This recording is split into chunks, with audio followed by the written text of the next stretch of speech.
Okay guys, so we're adding the oil first. Getting a higher heat.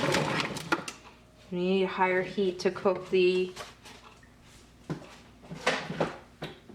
butternut squash, so we'll get that going.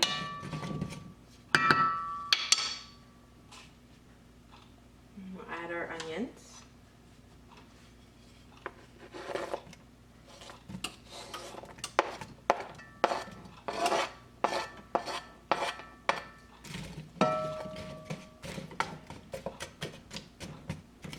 And we have our bay leaf in there, as you can see. Now, interesting with the bay leaf, just so everybody knows, you do not leave that in there when you serve your dish. You leave it in there as long as it takes to cook and to get the flavors going around in a little pan of deliciousness. But never do you want to eat a bay leaf. They're really just unpleasant, and they're crunchy and they're very strong. And you definitely want to be able to fish this back out when you're ready to eat your meal, and obviously serve it to a group of people. But for right now, we're gonna have it in there, and it's gonna blend really well and put some really good aromatics into our coconut milk and our vegetable broth. And it's going to give something that you don't typically get otherwise. But just so you know, you definitely want to be able to fish this back out and make sure that it is not in your dish to serve. Okay, all right guys, so we have sweated these down. Onions are sweated, we've got the mushrooms in here, we've got a bay leaf, and we have the butternut squash, okay?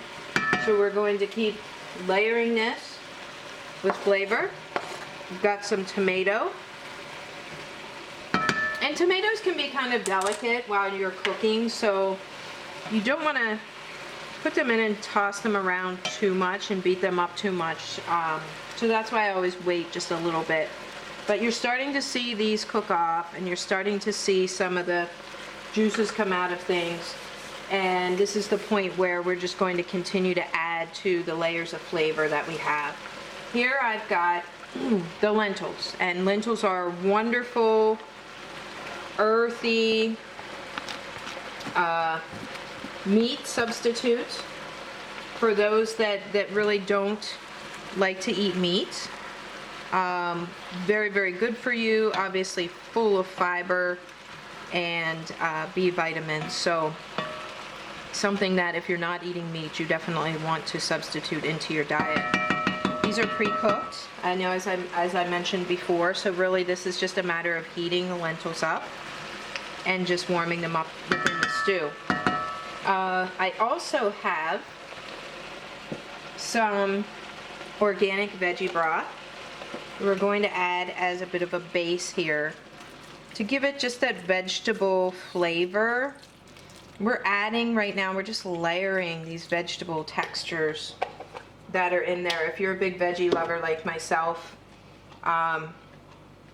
it's just a wonderful thing. So there's nothing better than organic vegetable broth, just kind of cooking down after you've sweated the flavors out of the current vegetables that you have raw here and put in. Then you add to that by your veggie broth layers. So if you take a look at that, this is just a really earthy looking aromatic dish, and I'm already starting to smell the scents that are coming up out of it, and we haven't really added any of the herbs yet. Okay, so we also have coconut milk. Now coconut milk is going to give it a little bit of that earthy kind of coconut texture to it.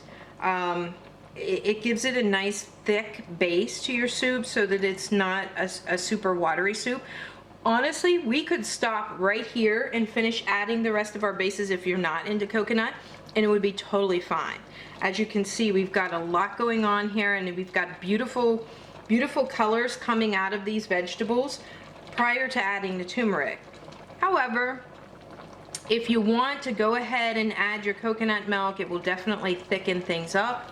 It'll give it a really nice, thick texture to your soup. So for this particular version, we will go ahead and add our coconut milk. But first, let me jump back here. I'm going to go ahead and add a little sage. Now, this is open, so just be careful. This stuff at times comes out like gangbusters, and last thing you want to do is overly add your herbs to it. But be generous with your sage, because sage is one of those really mild, scented, but wonderful, wonderful herbs. And the ground turmeric we're adding. Wonderful anti-inflammatory properties. Ground turmeric can have a little bit of a bitter taste to it, but no worries, we are going to detract from that when we add the coconut milk to it. And obviously we want to put a lot of ground black pepper in it. That's going to bring out the anti-inflammatory properties so that your body can better absorb the ground turmeric that's in there. And it's also obviously going to bring a little more warmth and heat to this dish, okay? And then we have our real salt. This is real salt with real minerals in it. You can see the colors in there. I like to stick with the real salt with real minerals. You could use a little sea salt in there. Either way is fine. Okay, so we have all of this going on. We are also, I'm going to mix this up just a little bit and keep this thing moving so that all of the flavors combine and get in there with each other. And now we're going to wilt some spinach into this dish. The spinach will wilt very quickly if you add the lid, because then it'll capture its own moisture back into it and wilt right down. Now, we all know with spinach, when you're adding this to a dish, put in a little more than you think you should, because it will wilt down and turn into these wonderful little green specks of leaves throughout your meal, and that's about it. So to get the spinach incorporated in there, we really want to put a lot more in. So, little trick for spinach, we want to wilt it down quickly. We're just going to add the lid to it, and you can see immediately all of the moisture that's captured back within the dish. It's going to retain its moisture, it's going to retain its flavor this way and not cook off too much. So we'll just leave this on here for a second and let our spinach wilt down, and then we'll be finishing this up to add the last couple of things to the dish. So we'll just give this a second. Alright guys, as you can see, our spinach quickly wilted down. Just going to remove this lid and give it a quick stir and get it incorporated into the soup. Wonderful smells coming up out of this soup now. Just make sure you have it evenly distributed.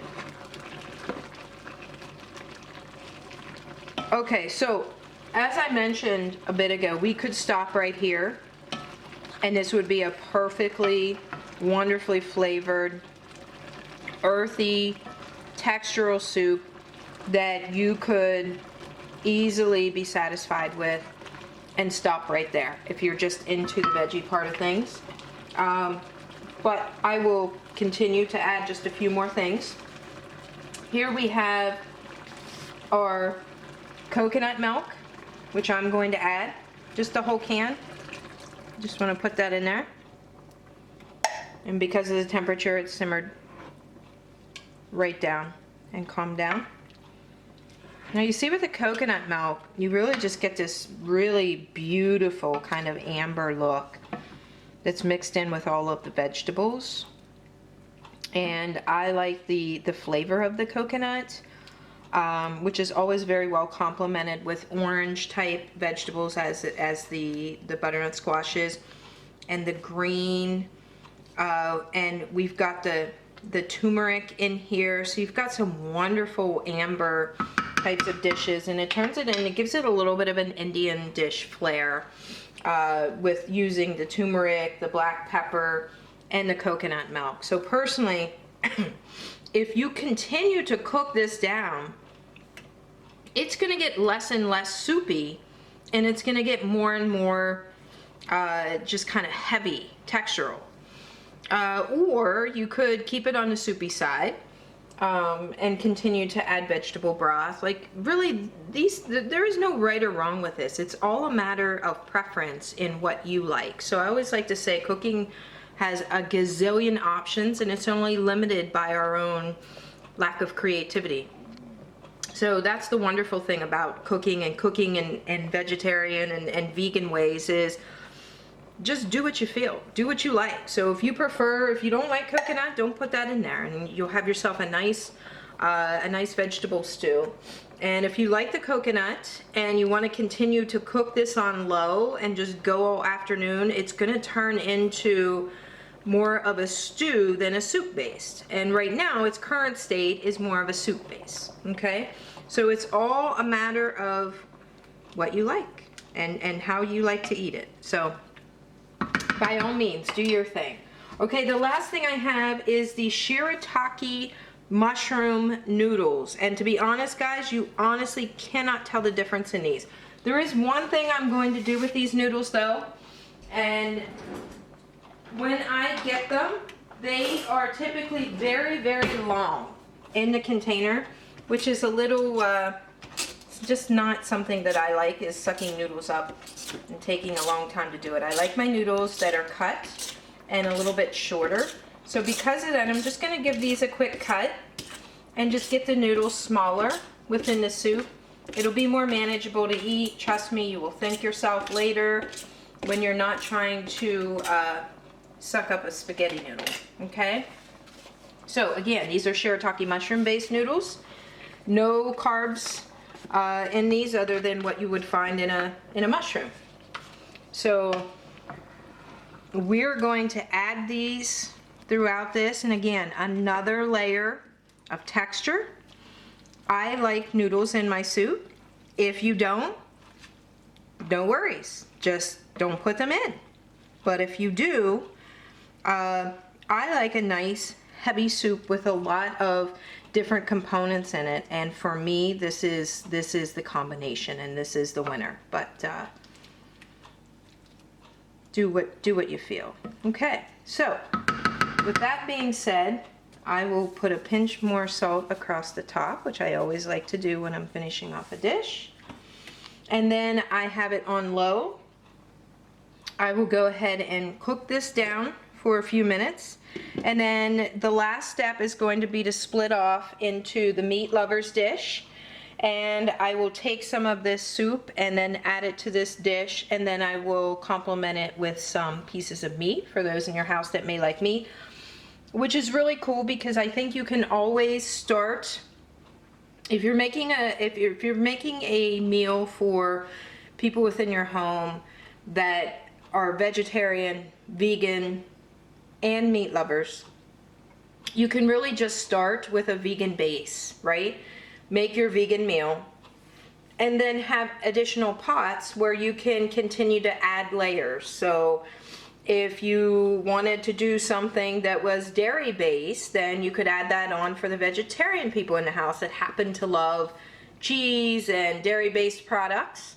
And obviously if you wanted to do something that was carnivore based, then you could split that off even further, start a carnivore based dish, and then just complement it with your meat that you've already prepared on the side. So you kind of can just layer things, but you can always just start vegan. And everybody in the house is kind of eating the same thing, which makes it easy, but they're not. They're still getting whatever their dietary preferences are, which is obviously super important to get people interested in your meals. So you can see this again, the heat is rising up and condensing, which is causing this really nice little vacuumed area of aromatic flavors inside, which is what we want. And the longer I would cook this thing, I could turn it into more of a stew. But to be honest, I'm totally content with the soupy part of it, especially since I added the noodles to it. So I will continue to cook this off just a little bit longer. Again, if you like your vegetables to be on the mushier side, you could, continue to cook it all day on low and do your thing. And it would turn into kind of this mushy, delicious, kind of Indian-based stew. So we will go ahead and split these off, and we will add the meat, and we're about done. Okay guys, so this is the vegan version of the soup that I have created. Wonderful texture, wonderful aroma right now. I wish everybody could smell this. And it's a wonderful, beautiful color. Like, who doesn't want to put all of these happy colors and flavors into their mouth, knowing that you're nourishing your body with all these types of nutrients. So this is the finished product for my soup. I will go ahead and plate some of this and divide it over into this pot, and I will add some meat, and then this will be the meat lovers version of this soup. But for right now, this is the finished product of the vegetable vegan based soup, and just get one last shot at it. If you like these soups, please go ahead and hit the like button and give us a follow on there, because there will be more of these types of things to come, and a lot of this stuff is just stuff that throughout the years I found that I like and would love to share with others. So we'll go ahead and split this off.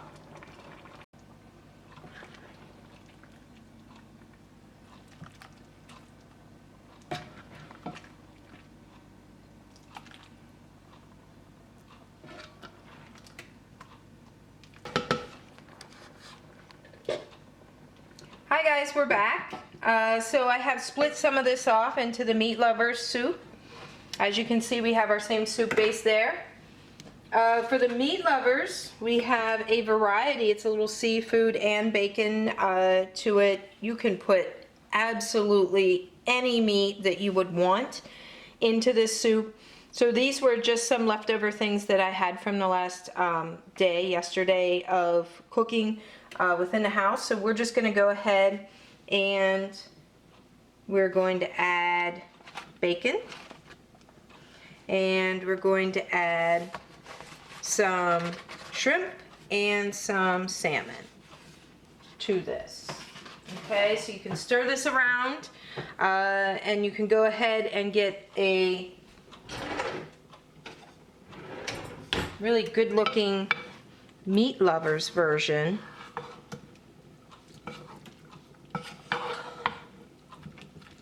And I do mean meat lovers version, which quite honestly the dog is a little partial to. Okay, so we have all kinds of meat in here. Meat lovers version, vegan version. If you enjoyed these recipes today, go ahead and give us a like. Thank you for watching.